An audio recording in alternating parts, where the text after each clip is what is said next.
తీ నీళ్ళు పడదాం. అమ్మమ్మ చూసిందనుకో ఘోరంగా కొడుతుంది.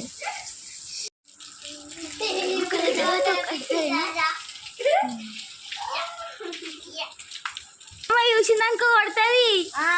ఇవను అమ్మమ్మ చూసిందనుకో కొడుతుంది.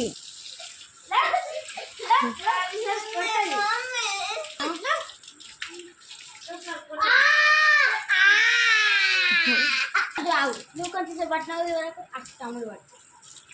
2 సార్లు పట్టింది, నేను 1 సార్లు పట్టి తర్వాత లాస్ట్ మీద పడుతుంది. ఇక్కడ పట్టకు చాలా అమ్మ తిరుగుతుంది బిడ్డ.